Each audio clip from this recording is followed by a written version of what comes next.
جزاک اللہ خیر و حسن جزاک۔ اب بنا کسی تاخیر کے اس بزم کے پہلے مفتی حضرت مولانا عبدالمحسن قمیری صاحب کو میں دعوت خطبہ دیتا ہوں۔ واضح ہے کہ شیخ کو دعوت و تبلیغ کے میدان میں ایک طویل تجربہ حاصل ہے۔ ہمارے لیے خوشائن بات ہے کہ شیخ ہمارے لیے تشریف لائے ہیں۔ یہ نورانی رات ہے، یہ علمی بزم ان کے لیے راستہ کی گئی ہے۔ ہم آپ سے گزارش کرتے ہیں کہ آپ تشریف لائیں اور اپنی بیشک کی معلومات کو شیئر کرتے ہوئے ہم سامعین کو محفوظ کروائیں۔ شیخ عبدالمحسن قمیری صاحب آپ تمام سامعین سے بات کرتے ہیں۔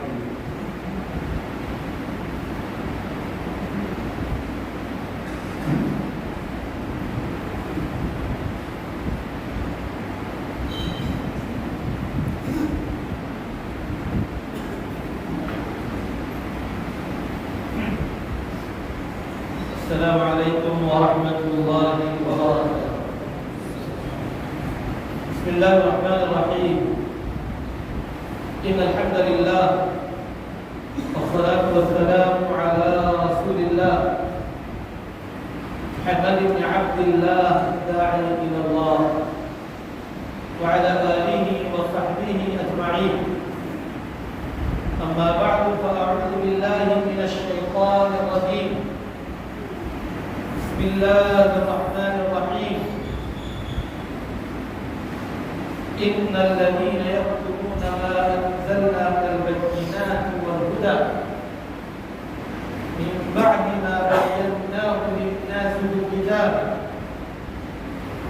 أولئك يلعنهم الله ويلعنهم اللاعنون إلا الذين تابوا وأصلحوا وبينوا فأولئك أتوب عليهم وأنا التواب الرحيم۔ معزز علماء کرام، بزرگوں، نوجوان بھائیوں، محترم خواتین اسلام، پردہ نشین مائیں اور بہنوں، اللہ رب العالمین کا بے انتہا شکر احسان ہے جس نے ہمیں کائنات کی عظیم ترین نعمت دولت اسلام سے نوازا۔ ہر بے شمار مرتبہ درود و سلامتی ہو پیارے نبی صلی اللہ علیہ وسلم کی ذات گرامی پر، جن کی محنتوں، کوششوں اور کاوشوں سے دین اسلام ہم تک پہنچا ہے، اور آج ہم تمام مسلمانوں کی یہ ذمہ داری ہے کہ اللہ کے پیغام کو، اس مذہب اسلام کو اللہ کے سارے بندوں تک عام کرتے تھے۔ ابھی میں جس موضوع کے تحت کتاب و سنت کی روشنی میں چند اہم باتیں آپ سے کرنا چاہتا ہوں، وہ ہے اصلاح معاشرہ۔ یقیناً ہمارا ایک مسلم معاشرہ جو اسلام کی خوبیوں پر، اسلامی عقائد پر اور اسلامی اخلاق پر قائم ہوتا ہے، مسلم معاشرے میں الفت ہوتی ہے، محبت ہوتی ہے، آپس کے اچھے اور خوشگوار تعلقات ہوتے ہیں، اخلاق ان کا نشان ہوتا ہے، اور یہ اللہ رب العالمین سے اپنا تعلق مضبوط رکھتے ہیں۔ اللہ کی بنائی ہوئی جنت اور جہنم پر کو ایمان یقین ہوتا ہے، جس کی وجہ سے یہ مسلم معاشرے میں نیکیوں میں اضافہ ہو اور برائیاں یہ چھوڑتے چلے جائیں۔ مگر بہت ہی افسوس کے ساتھ ہمیں یہ کہنا پڑتا ہے کہ آج ہمارا جو معاشرہ ہونا چاہیے، جس معاشرے کے بارے میں اللہ رب العالمین نے فرمایا تراہم رکعا سجدا یبتغون فضلا من اللہ ورضوانا. یہ دیکھو مسلم معاشرہ صحابہ کا، کبھی تو تم ان کو رکوع میں دیکھتے ہو تو کبھی سجدے میں دیکھتے ہو. وہ ہمارا معاشرہ ہونا چاہیے. اللہ رب العالمین نے مسلم معاشرے کی عکاسی کرتے ہوئے فرمایا ان ربک یعلم انک تقوم ادنی من ثلثی اللیل ونصفه وثلثه وطائفة من الذین معك واللہ یقدر اللیل والنہار. اے محمد صلی اللہ علیہ وسلم، جیسے تم عبادت کے لیے رات میں تہجد کے نماز کے لیے ٹہرتے ہو، ویسے ہی یہ تمہارا معاشرہ ہے کہ تمہارے پیچھے سب بنا رہتا ہے، نہ رات کی پرواہ کرتا ہے نہ دن کی مصروفیت کی پرواہ کرتا ہے، وہ بھی تہجد کے لیے ٹہر جاتا ہے. یہ تھا صحابہ کا معاشرہ جن کے بارے میں اللہ رب العالمین نے فرمایا والذین تبوؤوا الدار والایمان من قبلهم يحبون من هاجر إليهم ولا يجدون في صدورهم حاجة مما أوتوا ويؤثرون على أنفسهم ولو كان بهم خصاصة. یہ ہیں وہ انصار صحابہ، ان کے اندر ایک دوسرے کی اتنی ہمدردی کہ ہجرت کر کے آنے والے ان مسلمانوں کے لیے وہ اپنے مال و دولت کو نچھاور کر دیے، ان سے ایسی دلی محبت کرنے لگے، اپنی ضرورتوں کے باوجود بھی وہ اپنے مسلم بھائیوں کو ترجیح دینے لگے. یہ ہے مسلم معاشرہ جن کے بارے میں اللہ رب العالمین فرماتا ہے أذلة على المؤمنين عزة على الكافرين، کہ یہ لوگ مسلمانوں کے لیے انتہائی نرم گوش رکھتے ہیں اور کافروں کے مقابلے میں بالکل مضبوط جمے ہوئے ہیں اپنے دین پر.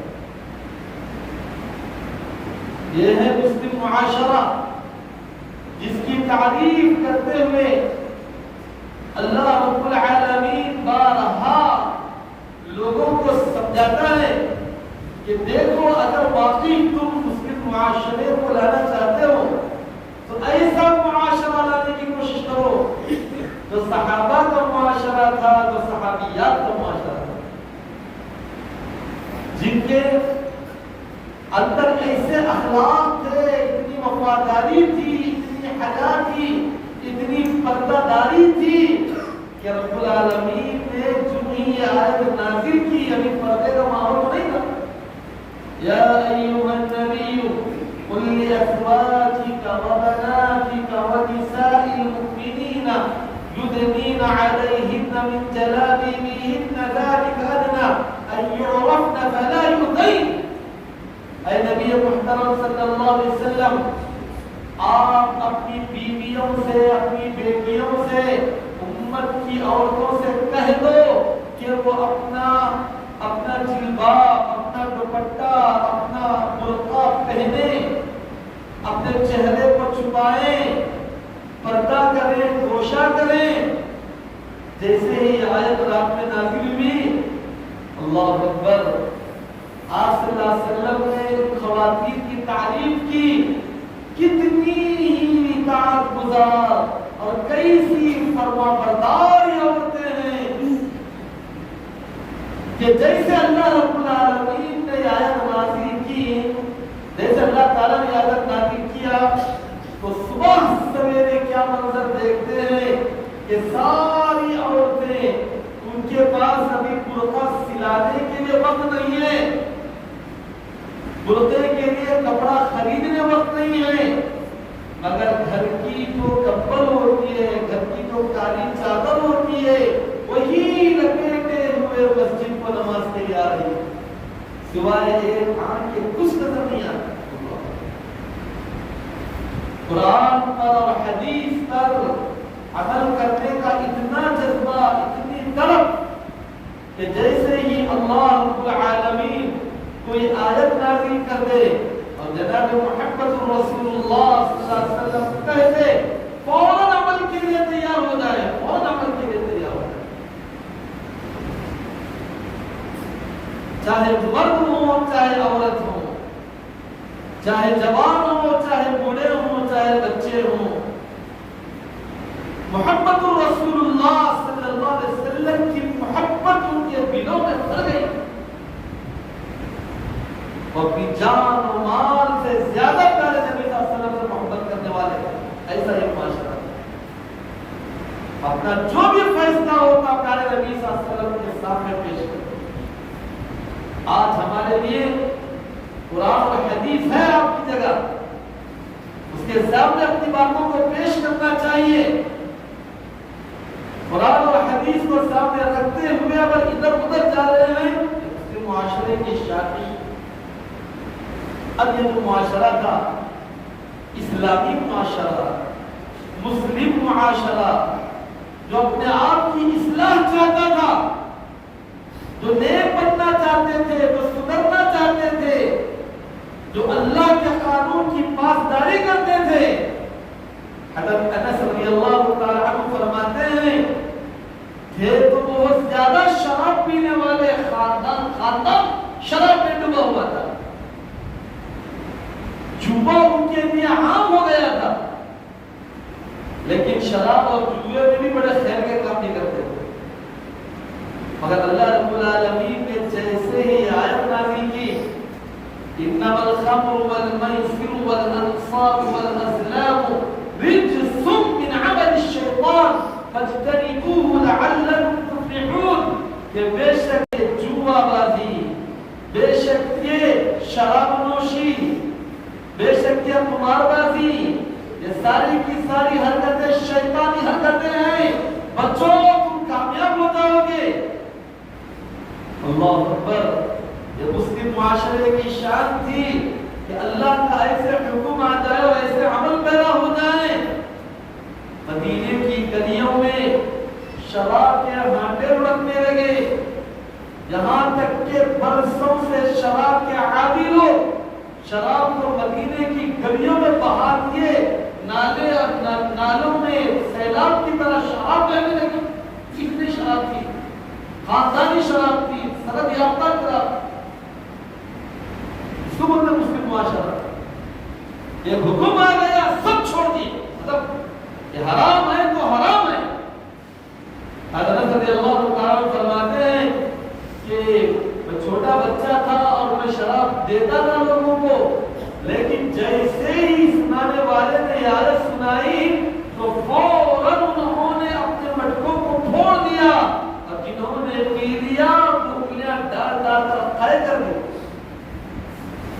ایسا سدھرتا تھا معاشرہ، جب بھی بات آتی تو فوراً عمل کرنے کے لیے تیار، فوراً عمل پیدا ہو جاتا۔ اللہ کا ڈر ان کے اندر اتنا تھا، اگر کبھی کسی وجہ سے غلطی بھی ہو جاتی تو محمد رسول اللہ صلی اللہ علیہ وسلم کی خدمت میں چاہے وہ مرد ہو کیا عورت آ کر کہتے طہرنی یا رسول اللہ، اے اللہ کے نبی صلی اللہ علیہ وسلم، اس پاکیزہ معاشرے میں مجھ سے یہ غلطی سرزد ہو گئی ہے، آپ مجھے پاک کر دیجیے، پاک کر دیجیے۔ بہت ہی صاف و شفاف یہ مسلم معاشرہ اب کیا ہو گیا ہے؟ بگڑ گیا۔ وہ ساری کی ساری خرابیاں، برائیاں، بے حیائیاں جن سے اسلام نے منع کیا، روکا، اور جن پر بڑی بڑی وعیدیں اور دھمکیاں سنایا، آج دیکھتے ہی دیکھتے وہ سب کچھ مسلمانوں کے اندر آ گئے ہیں۔ سب سے بڑی خرابی تو یہ ہے کہ شرک ان کے اندر آ گیا ہے، دین سے دوری ان کے اندر آ گئی ہے، بدعقیدگی ان کے اندر آ گئی ہے، وہم پرستی ان کے اندر آ گئی ہے، رسوم و رواج کے یہ عادی ہو چکے ہیں، نمازوں سے یہ بالکل غافل ہوتے جا رہے ہیں، خلا بن گیا ہے.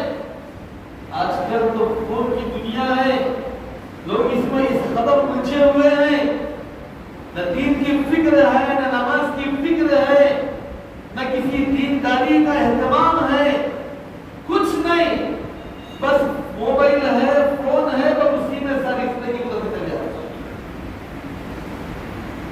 اسی طریقے سے تہذیب کے معاملے میں صحابہ کرام نے تو تہذیب پیش کی. كان رسول الله صلى الله عليه وسلم يكره النوم قبلها والحديث بعدها. آپ عشاء کی نماز تاخیر سے پڑھنا چاہتے تھے، عشاء سے پہلے سونا اور عشاء کے بعد جاگتے رہنا آپ کو پسند نہیں تھا. آج 12 1 2 بجے تک ہمارے نوجوان روڈوں پر چبوتروں پر موبائل فون میں پتہ نہیں کیا دیکھ رہے ہیں، کسی میں بدل گئے. بستروں پر چیٹنگیں چل رہی ہیں، ماں باپ کو خبر نہیں ہے.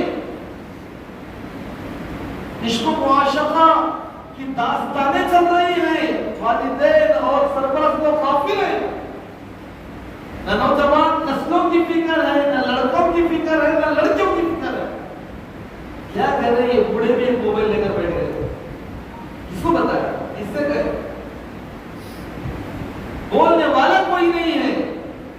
کسی کا ڈر، کسی کا ادب، کسی کا احساس ہمارے دلوں میں باقی نہ رہا. بات بات پر آپس میں جھگڑے، لڑائیاں، میاں بیوی کے تنازعات، باپ بیٹے کے تنازعات، بھائی بھائیوں کے تنازعات، معاشرے میں جماعت کے تنازعات، کمیٹیوں کی لڑائیاں. ایسا لگ رہا ہے کہ یہی وہ معاشرہ ہے، یہی وہ جماعت ہے جس کو جناب محمد رسول اللہ صلی اللہ علیہ وسلم سے تیار کیا. کیا صورت دکھائی میرا خلاف صلی اللہ علیہ وسلم. یہ معاشرت کی خرابیاں، یہ برائیاں ہم سے کیسے ختم ہوں گی؟ اس کے بارے میں سنجیدہ بنو، سمجھو، غور کرو. ایسا ہی ہم اپنی آزاد زندگی گزاریں گے، اپنی آل اولاد، اپنی نوجوان نسلوں کی تربیت سے غافل ہو جائیں گے.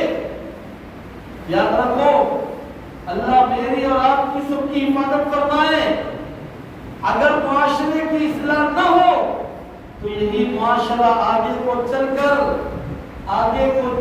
ملحد بنتا ہے، کمیونسٹ بنتا ہے، کافر بنتا ہے، اسلام کا باغی بنتا ہے، اسلام کا دشمن بنتا ہے. وہ نام کے مسلمان رہتے ہیں اور سب سے زیادہ ان کو اپنی نفسانی خواہشات میں رکاوٹ اسلام کی وجہ سے نظر آتی ہے، اس لیے وہ خود اسلام کے دشمن بن جاتا ہے. ان کو اسلام کی ہر اچھی بات گرا گزرتی ہے، بری معلوم ہوتی ہے. اور کبھی کبھی تو ان کو کوئی اچک لیتا ہے، کبھی وہ یہاں تک برائی میں ملوث ہو جاتے ہیں، وہ کسی کے یار بن جاتے ہیں اور وہ کسی کی عاشقی لڑاتے ہوئے اپنے خاندان، قبیلے اور خود کے عزتوں کو مٹی میں ملا کر راہ فرار اختیار کر کے ملحد اور کافر اور غیر مسلم بن جاتے ہیں. اگر اصلاح نہ ہو، اس لیے آج کے اس دور میں میرے بھائیوں الحمدللہ پھر بھی اللہ کا فضل و کرم ہے، دینداری ہمارے مسلم معاشرے میں کچھ نظر آتی ہے. اس کو بڑھانے کی کوشش کرو، اس کی اصلاح کو باقی رکھو اور اس میں ترقی دو. اس معاشرے کی اصلاح کے لیے بہت سارے تدابیر ہیں، بہت سارے طریقے ہیں جس کو امت مسلمہ اپنا رہی ہے اور آپ بھی اپنا رہے ہیں. جمعہ کے خطبے اس کے لیے دیے جاتے ہیں، صبح شام کے دروس اس کے لیے دیے جاتے ہیں، نمازوں کی پابندی اصلاح کے لیے کی جاتی ہے، روزوں کا نفل روزوں کا اہتمام کیا جاتا ہے معاشرے کی اصلاح کے لیے، اور مکاتب و مدارس کو قائم کیا جاتا ہے معاشرے کی اصلاح کے لیے. اور اسی طریقے سے ایسے بہت سارے جلسے اجتماعات کا انعقاد ہوتا ہے معاشرے کی اصلاح کے لیے. اتنا سب کچھ ہونے کے باوجود بھی معاشرے میں جو سدھار ہم چاہتے ہیں وہ سدھار نظر نہیں آتا ہے. اس کی کیا وجہ ہے؟ اس کی کیا وجہ ہے؟ اب میں اصل وجہ پر آنا چاہتا ہوں جو اللہ رب العالمین نے قرآن مجید میں ذکر کیا۔ آپ کے سامنے ایک مثال ہے، مثال یہ ہے کہ آپ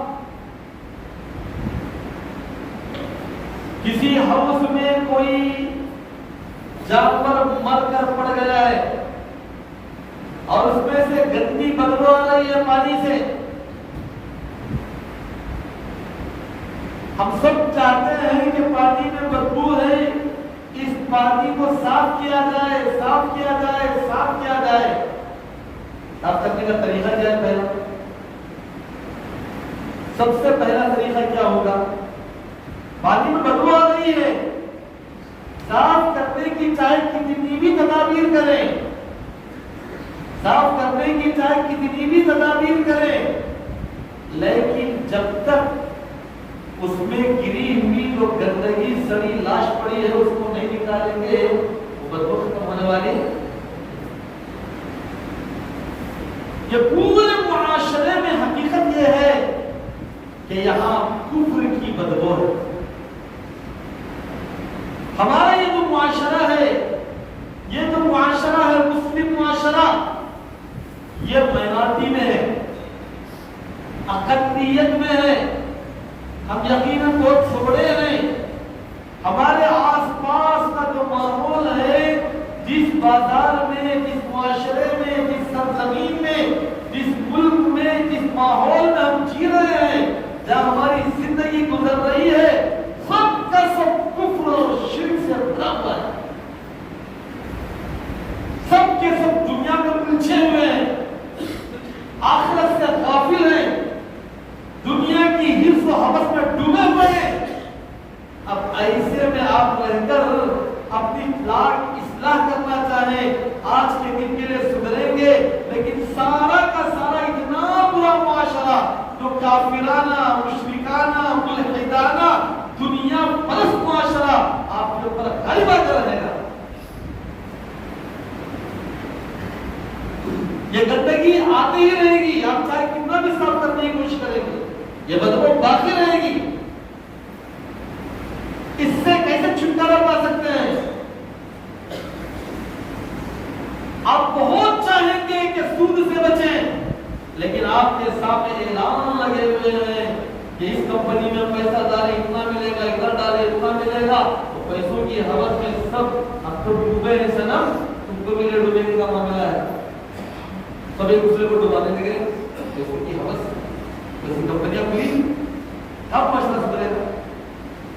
سود خوری آپ لاکھ چاہتے ہیں کہ نشادر چیزوں سے بچیں، جگہ جگہ تمباکو، گٹکے، شراب نوشی کھلے طور پر عام ہے اور ماحول وہی چل رہا ہے، تو کیسے بچیں گے؟ آپ بہت سوچیں گے کہ بے حیائی اور بدکاری سے بچیں، لیکن کھلے عام دعوت بے حیائی دی جا رہی ہے تو بچنا بہت زیادہ مشکل ہو جاتا ہے۔ اس لیے واقعی اگر آپ معاشرے کی اصلاح چاہتے ہیں تو آپ کو اس کافرانہ ماحول کو ختم کرنے کے لیے تیار ہونا پڑے گا، تبھی جا کر صحیح معنوں میں اصلاح ہوگی، صحیح معنوں میں ہم سب سدھریں گے اور سارا معاشرہ سدھرے گا۔ اصل مسئلہ کفر اور شرک کو ختم کرنے کا ہے، اللہ کے بندوں کو اللہ رب العالمین کی عبادتوں سے جوڑنے کا ہے، اللہ کی معرفت کو عام کرنے کا ہے، جنت و جہنم کے بیانات کو پیش کرنے کا ہے۔ یہ چیزیں انسان کو سدھر سکتی ہیں۔ اس کے لیے ہی آپ تمام کی ذمہ داری ہے کہ آپ غیر مسلمین کو ٹارگٹ بناؤ، ان کو اسلام کی دعوت دینے کے لیے تم تیار ہو جاؤ، اپنی آل اولاد کو، نوجوان نسلوں کو تیار کرو، اپنی بیٹیوں کو تیار کرو، اپنی عورتوں کو تیار کرو کہ وہ خواتین کے حلقوں میں، آپ مردوں کے حلقوں میں سب اپنی اپنی جگہ اسلام کا تعارف کرائیں، اللہ کے بارے میں سمجھائیں، جنت کے بارے آیتیں بتائیں، جہنم کی وعیدیں سنائیں، اس کا پہلا اثر تو آپ پر ہوگا۔ صحابہ کا جو معاشرہ سدھرا ہوا تھا، اس کی اصل وجہ یہی ہے کہ وہ جو دین سمجھے تھے اس کو لوگوں کو اتنا سمجھاتے، اتنا سمجھاتے، اتنا سمجھاتے، اللہ کے بارے میں اتنا لوگوں کو بتاتے تھے، چاہے مرد تھے، چاہے عورتیں تھیں، چاہے بچے تھے، چاہے بوڑھے تھے، چاہے جوان تھے، سب کے سب اس دعوت دین سے جڑے ہوئے تھے اور سب اپنی ذمہ داری سمجھتے تھے کہ ہم یہ دین کو بتاتے رہیں۔ جب اللہ کے بارے میں بتائیں گے تو اللہ کی محبت سے آپ کا دل آباد ہوگا۔ جب اللہ کے بارے میں بتائیں گے اللہ کا خوف آپ کے دلوں میں آئے گا۔ جب اللہ کے بارے میں لوگوں کو بتائیں گے اللہ کی عظمت کی چھاپ آپ کے دلوں پر پڑے گی۔ جب اللہ کے بارے میں بتائیں گے اللہ رب العالمین سے گہرا تعلق آپ کو قائم ہوگا۔ یہی تو اصلاح کا بہترین ذریعہ ہے۔ جب آپ جنت کے بارے میں بتائیں گے وہ نعمتوں کا شوق پہلے آپ کے اندر پیدا ہوگا۔ جہنم کے بارے میں بتائیں گے وہ جہنم سے بچنے کا خوف پہلے آپ کے اندر آئے گا۔ یہی تو معاشرے کی اصلاح کا بہترین ذریعہ ہے۔ جب تک آپ دعوت و تبلیغ کا کام نہیں کریں گے صحیح معنوں میں کسی معاشرے کی اصلاح نہیں کر سکتے، کسی بھی معاشرے کی اصلاح نہیں کر سکتے جب تک دعوت دین کا کام نہیں کر سکتے۔ آپ ایک طرف سے صفائی کرتے جائیں اور دوسری طرف سے گندگی پھیلتے جائیں، کہاں اصلاح ہوگی؟ آپ صفائی کرنے والے بنتے جائیں، دعوت دین کا کام کرتے جائیں، یہ گندگی کو یہاں سے ختم کریں، ہٹائیں، تبھی جا کر یہ سارے معاشرے کی اصلاح ہوگی۔ ورنہ اصلاح ہونا بہت مشکل ہے، بہت مشکل ہے اصلاح ہونا۔ اس لیے آپ تمام کے تمام لوگوں کی سب سے بڑی ذمہ داری ہے کہ ہم اگر چاہتے ہیں کہ ہمارے اس معاشرے کی اصلاح ہو تو ہم سب کے سب داعی بنیں، کیونکہ اگر آپ دعوت کا کام نہیں کریں گے، غیر مسلموں تک اللہ کا پیغام نہیں پہنچائیں گے، اس کا علم حاصل نہیں کریں گے، یہ خود ایک لعنت کا سبب ہے، یہ خود ایک لعنت کا سبب ہے۔ اللہ تعالیٰ فرماتے ہیں ان الذين يكتمون ما انزلنا من البينات والهدى من بعد ما بيناه للناس في الكتاب اولئك يلعنهم الله ويلعنهم اللاعنون۔ بے شک جو لوگ اللہ رب العالمین کی آیتوں کو چھپا کے رکھ لیتے ہیں، حالانکہ اللہ تعالیٰ قرآن کی ان آیتوں کو، اسلام کی تعلیمات کو سارے کے سارے انسانوں کے لیے اتارا ہے، لیکن پھر بھی وہ دوسروں کو نہیں بتا دے، ایسے لوگوں پر اللہ کی لعنت ہے، فرشتوں کی لعنت ہے، ساری مخلوقات کی لعنت ہے۔ اب کہاں سنے گا یہ معاشرہ بتائیں؟ مگر الا الذین تابوا، لیکن جو لوگ توبہ کریں، واصلحوا، اور اصلاح کر لیں، اپنے نفس کی اصلاح کریں، اپنے عقائد کی اصلاح کریں، اپنے اخلاق کی اصلاح کریں، وبینوا، پھر اب تک جو چھپا کے رکھے تھے قرآن کو، حدیث کو، دین کی تعلیمات کو سارے لوگوں میں عام کریں، بتائیں، پھیلائیں، اولئک اتوب علیہم، ایسے ہی لوگوں کی میں توبہ قبول کرتا ہوں اور میں بہت توبہ قبول کرنے والا ہوں۔ تو دعوت و تبلیغ کے کام ہی سے آپ کی اصلاح ممکن ہے، آپ کی اصلاح ممکن ہے۔ دعوت و تبلیغ کے کام ہی سے پورے معاشرے کی اصلاح ممکن ہے۔ دعوت کا کام چھوڑیں گے، معاشرے کو آپ لاکھ سدھارنے کی کوشش کریں، سدھرے گا نہیں، لوگ نیک بنیں گے نہیں، لوگوں کی اصلاح ہوگی نہیں، بہت مشکل ہے، بہت مشکل ہے۔ ایک طرف سے سدھارتے جائیں گے اور یہ ساری کی ساری تہذیبیں، یہ ساری کی ساری بڑی ایک تعداد اس معاشرے کو بگاڑتے چلے جائے گی، سدھرنے کا کوئی امکان باقی نہیں رہے گا۔ ایک مثال میں آپ کو دیتا ہوں اس سلسلے میں کہ دیکھیے دو طرح کے لوگ ہیں، ایک کے اندر دعوت کا جذبہ ہے اور ایک کے پاس دعوت کا جذبہ نہیں ہے۔ دعوت کا جذبہ رکھنے والے کے جب بھی کوئی معاملہ پیدا ہوتا ہے وہ خود بھی سدھرتا ہے اور سامنے والے کو سدھار دیتا ہے، خود بھی نیک بنتا ہے اور دوسروں کو بھی نیک بنا دیتا ہے۔ جیسا کہ حضرت ام سلیم رضی اللہ تعالی عنہا کو ابو طلحہ انصاری کا پیغام آیا کہ میں تم سے شادی کرنا چاہتا ہوں. ابو طلحہ انصاری غیر مسلم اور اسلام قبول نہیں کی. ام سلیم پکی ایمان والی خاتون محمد رسول اللہ سے محبت کرنے والی کا پیغام آیا. تو کیا کہتی ہے ام سلیم؟ دیکھیے کہ بہت بڑے مالدار ہیں, بڑے بڑے باغیچے ہیں, پیغام جو آیا ہے بڑے مالدار کا, بہت زبردست انسان کا پیغام آیا ہے, لیکن مثل یا ابا طلحہ لا ترد. اے ابو طلحہ, تمہارے جیسے کا پیغام کو رد نہیں کیا جاتا, لیکن میں مومن ہوں, تم مشرک. تم جب ایمان میں آ جاؤ گے, توحید پر آ جاؤ گے, تبھی جا کر رشتہ ہو سکتا ہے, ورنہ نہیں ہوگا. آج ذرا تھوڑی سی لہر ملتی ہے, آج کی لڑکیوں کی دعوت کا جذبہ نہ ہونے کے نتیجے پر فوراً گھر چھوڑ کر بھاگ جاتی ہے. کتنی خطرناک یہ بات ہے. اور آپ کو معلوم ہونا چاہیے کہ مسلمانوں کو اغوا کرنے کی سازشوں میں سے ایک خطرناک سازش جو اغیار کی جانب سے چل رہی ہے, وہ بڑے بڑے کالج اور یونیورسٹیوں کی لڑکیوں پر چل رہی ہے. ان کو پھنسایا جا رہا ہے, ان کو اسلام کے خلاف نفرت اور عداوتوں کی دلوں مٹائی جا رہی ہے. اسلام اور پیغمبر اسلام کی شخصیت کو مجروح کر کے ان کے سامنے پیش کیا جا رہا ہے, ان کو ڈرایا جا رہا ہے کہ دیکھو تم مسلمان کے لڑکے سے شادی کرو گی, وہ 4 شادیاں کرے گا, وہ تم کو طلاق کی گولیاں پر چلائے گا, وہ تمہارے ساتھ ایسا سلوک کرے گا, یہ کرے گا, وہ کرے گا. ایسے کئی لڑکیوں کو پھانس دیا گیا چونکہ وہ دعوت کا جذبہ رکھنے والی نے بھی سب بھٹکتے چلے گئے, برباد ہو گئے. ہاں, اگر مسلمان ہوتی تو کیا بولتی, تم جو بھی کرتے کوئی بات نہیں, مگر سب سے پہلے تم کلمہ پڑھو, سب سے پہلے تم اسلام میں آؤ. ابو طلحہ پیچھے ہٹ گئے. پھر دوبارہ اس نے پیغام دیا ابو طلحہ نے. ام سلیم فرماتی ہے, اے ابو طلحہ, تمہارا پیغام تو بہت شاندار ہے, لیکن میں ایک بات تم سے کہتی ہوں, ان الذی تعبد انما هو صنم صنعه نجار بنی فلان اما تستحی یا ابا طلحہ.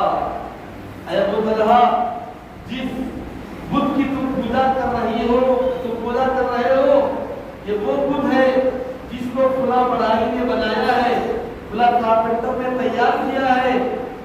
اگر تم اس کو جلا دو تو وہ جل جائے گا. تم اس کی پوجا کرتے ہو, تم کو تو سمجھنا چاہیے, شور کرنا چاہیے, اللہ کی عبادت چھوڑ کے اس کے پیچھے پڑے ہو. پھر پیچھے ہٹ گئے ہو. پھر دوبارہ پھر پیغام دیے. ام سلیم داعیہ تھی, اس لیے آپ اپنے آل اولاد کو داعی بناؤ, ورنہ ان کے دل و دماغ کو گمراہ کرنے والے, بھٹکانے والے, بگاڑنے والے جگہ جگہ موجود ہیں, جو ان کے ایمان اور عقیدے پر ڈاکے ڈالنے والے ہیں, ان کے فکروں کو خراب کرنے والے ہیں, ان کے اخلاق کو بگاڑنے والے ہیں. دائی بنیں گے تو مقابلہ کریں. پھر ابو طلحہ پیغام دیے. ام سلیم کیا کہتی ہے, اے ابو طلحہ, تم توحید پر آ جاؤ, تم توحید پر آ جاؤ. یاد رکھو, میں تم سے نہ صرف شادی کروں گی بلکہ تم کو ایک آفر بھی دوں گی, وہ یہ کہ میرے مہر کو میں معاف بھی کر دوں گی. ابو طلحہ سوچتے تو مجبور ہو گئے, وہ جیسے انسان سے کیا بحث کرتے بیٹھی ہے, لوگ تو میرے انتظار میں ہوتے ہیں, لیکن میں اس کو پیغام دیتا ہوں, یہ ماننے کے لیے تیار نہیں ہے. آخر وہ کیا رب ہے, وہ کیا دین ہے, وہ کیا اسلام ہے. ابو طلحہ سوچنے پر مجبور ہوئے, اور آخر ام سلیم کی اس دعوت کی تحریک سے الحمدللہ اشہد ان لا الہ الا اللہ واشہد ان محمد رسول اللہ کا اقرار ہے. پیارے نبی صلی اللہ علیہ وسلم کے پاس لے کر آئی ام سلیم کہ دیکھو یہ بندہ مجھے بار بار پیغام دے رہا تھا, وہ اس کو اسلام کی دعوت دے رہی تھی. ورنہ اگر کوئی دوسری رہتی, دو داعیہ نہ ہوتی تو کبھی کا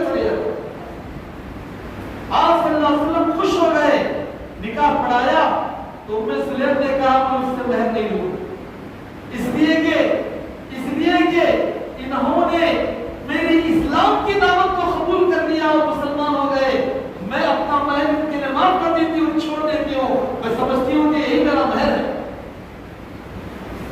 آپ صلی اللہ علیہ وسلم کیا فرماتے ہیں؟ آپ صلی اللہ علیہ وسلم فرماتے ہیں دنیا میں کئی عورتوں کی شادیاں ہوئی ہیں، جتنی بھی عورتوں کی دنیا میں شادیاں ہوئی اور ایسا ہوگی، سب سے قیمتی اگر کسی کا مہر ہے تو ام سلیم کا مہر ہے کہ جس مہر میں ابو طلحہ انصاری جیسا شخص اسلام قبول کر لیا۔ بہرحال ابھی آپ کے سامنے فاروق عمری حفظہ اللہ بہت ہی شاندار خطاب کریں گے، لیکن اصلاح معاشرے سے متعلق میں آخری یہی بات آپ کے سامنے کہتا ہوں کہ خود بھی داعی بنے، اپنی نسلوں کو داعی بنائے، اپنے نوجوان لڑکوں کو داعی بنائے، نوجوان لڑکیوں کو داعی بنائے۔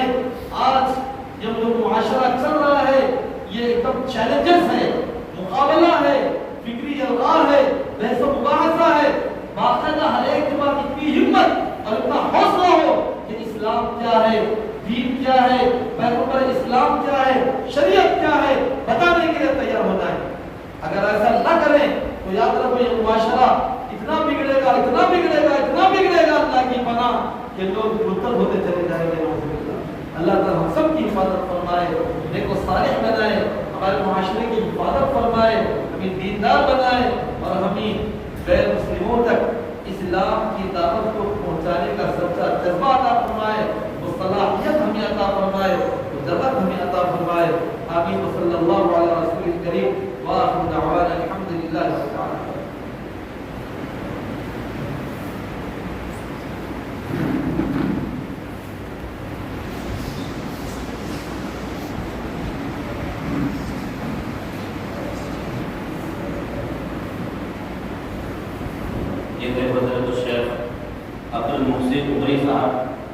جن کا تجربہ دعوتی تجربہ تقریباً 22 سے 25 سالوں کا ہے۔ آپ آندھرا پردیش کے کرنول شہر میں رہتے ہیں اور ماشاءاللہ ہندوستان میں دعوتی تحریک جو پربھات کی طرف سے جاری ہوئی، ابتدائی دنوں میں آپ ماشاءاللہ متحرر رہے، ہندوستان کے مختلف مکاتب، مدارس، مساجد کا دورہ آپ نے کیا اور لوگوں کو ذہن سازی کرنے کی کوشش کی۔ اللہ رب العالمین آپ کے قربانیوں کو قبول فرمائے اور زیادہ سے زیادہ آپ سے دین کی خدمت کرے۔ چونکہ وقت بہت کم ہے، جیسا کہ اعلان کیا گیا تھا کہ اس جلسے کے دوسرے خطیب حضرت الشیخ فاروق عمری صاحب ہیں جو ابھی آپ کے درمیان تشریف لا رہے ہیں۔ زیادہ باتیں ان کے سلسلے میں نہ کہتے ہوئے یہ بتلاؤں گا کہ آپ بھی کسی ٹیم کے ایک اہم ذمہ دار ساتھی ہیں اور پورے ہندوستان میں، ہندوستان کے مختلف علاقوں میں جہاں بھی ایسے پروگرامز وغیرہ ہوتے ہیں آپ ہمیشہ شریک رہتے ہیں اور قوموں کو، ٹیموں کو، لوگوں کو ہر طریقے سے جو دعوتی رہنمائی فرماتے ہیں۔ بمبئی کا نام آپ جانتے ہوں گے، اکثر سفر کرتے رہتے ہوں گے اور یہاں کی جمعیت و جماعت کے ذمہ داران بھی یہاں موجود ہیں۔ یہ پاک گھر کی جو جمعیت ہے وہاں کے کئی پروگرام، جگہ کا کیا نام ہے جہاں جاتے جلسے میں، کامن گاؤں کا جلسہ بہت مشہور رہا ہے، کافی حضرات یہاں سے ٹیم کے شکل میں جاتے ہیں۔ تو شیخ فاروق عمری صاحب اسی ضلع کے امیر بھی ہیں اور ناظم ہیں اور بڑی دلجمعی کے ساتھ پروگرام وغیرہ وہاں پر الحمدللہ چلاتے ہیں۔ اس کے علاوہ آپ کو یہ مختصر سے وقت میں بہت ساری چیزیں نہیں سن پائیں گے تو آپ یوٹیوب پہ شیخ فاروق عمری کے نام سے آپ سرچ کریں گے تو دیکھیں گے اکثر پروگرام بیانات آپ کے آتے رہتے ہیں۔ آپ جو ہے آپ کا بھی تجربہ تقریباً 20 سے 25 سالوں کا رہا ہے۔ زیادہ باتیں نہ کرتے ہوئے وہ شیخ کو جو ہے زحمت دیتا ہوں کہ آپ تشریف لائیں اور اپنے خطاب سے جو ہے خواتین کو اور مرد حضرات کو مستقبل کریں۔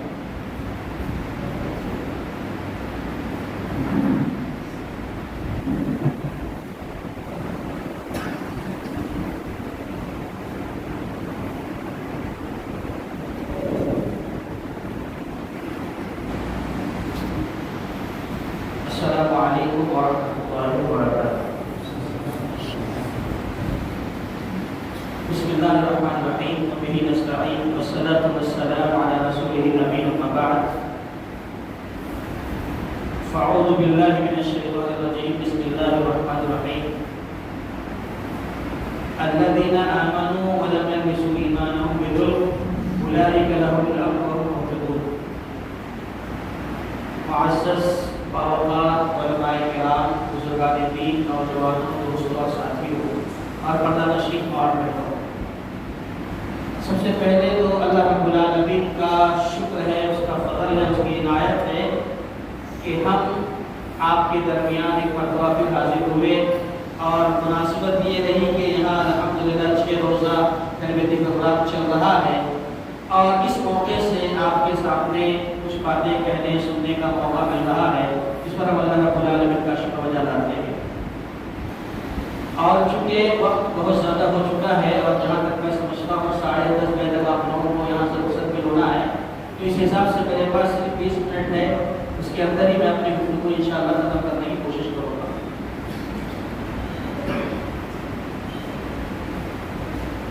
محترم ساتھیوں، اس وقت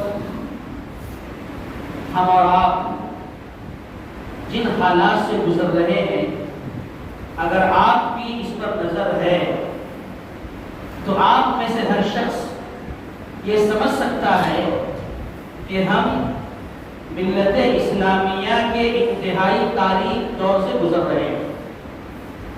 یہ ایسا دور ہے جس میں ہر جگہ قتل عام ہے، فساد ہے، بگاڑ ہے، انتشار ہے، خوریزی ہے، یہ ساری چیزیں عام ہیں۔ اور کمال تو یہ ہے کہ جو رہبر اور رہنما ہیں وہی یہ ساری چیزیں کر رہے ہیں، کروا رہے ہیں۔ گھروں کے گھر اجاڑے جا رہے ہیں، بستیاں جلائی جا رہی ہیں، بستیاں اجاڑی جا رہی ہیں۔ شاعر کہہ رہا ہے تیرے دور رہبری میں، تیری دور رہبری میں یہی صبح و شام ہوگا، تیری دور رہبری میں یہی صبح و شام ہوگا، کہیں بستیاں جلے گی، کہیں قتل عام ہوگا۔ لوگ ٹوٹ جاتے ہیں ایک گھر بنانے میں، لوگ ٹوٹ جاتے ہیں ایک گھر بنانے میں، اور تم ترس نہیں کھاتے بستیاں جلانے میں۔ میرے بھائیوں، یہ ملک کی صورتحال ہے، اور ایسے دور میں دنیا کے اندر بہت سارے لوگ، بڑے بڑے علماء، دانشوران میٹنگیں کر رہے ہیں، مشورے کر رہے ہیں، اپنی اپنی رائے پیش کر رہے ہیں، اور یہ سوچ رہے ہیں کہ دنیا میں امن کیسے قائم ہوگا، یہ انتشار، یہ فساد، یہ بگاڑ، یہ قتل عام کیسے تھمے گا، کیسے رکے گا، لوگ امن اور سکون سے کیسے جئیں گے۔ ہر سنجیدہ آدمی اس پر غور کر رہا ہے، اور ہر آدمی اپنا اپنا ایک تصور امن پیش کر رہا ہے۔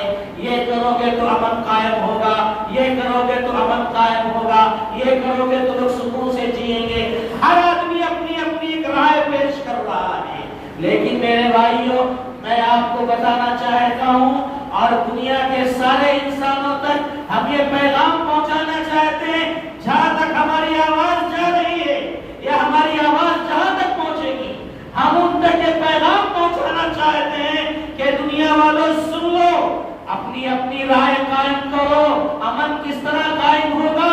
لیکن میں آپ کو بتاتا ہوں کہ جس رب نے ہمیں پیدا کیا، جو ہمارا خالق ہے، جو ہمارا مالک ہے، ہمارے اچھے برے کا جاننے والا جو ہمارا رب ہے، وہی ہمیں بتا رہا ہے کہ امن کیسے قائم ہوگا۔ اگر امن چاہتے ہو، دنیا میں امن کی تلاش اگر تمہیں ہے، تو آؤ دیکھو اسلام کیا کہتا ہے، قرآن کیا کہتا ہے، امن کیسے قائم ہوگا۔ اللہ تبارک و تعالیٰ فرماتا ہے الذین آمنوا ولم یلبسوا ایمانهم بظلم اولئک لهم الامن وهم مہتدون۔ قرآن نے کہا دنیا والوں یہ سنو، امن کا سفر ایمان سے شروع ہوتا ہے، امن کا سفر ایمان سے شروع ہوتا ہے۔ اے امن کے طلبگاروں سنو، امن کی منزل ایمان ہے، یقیناً وہی امن قائم کرے گا جو صاحب ایمان ہوگا، امن وہی قائم کرے گا جو صاحب عدل ہوگا، امن وہی قائم کرے گا جو صاحب انصاف ہوگا۔ اس کے علاوہ اگر دنیا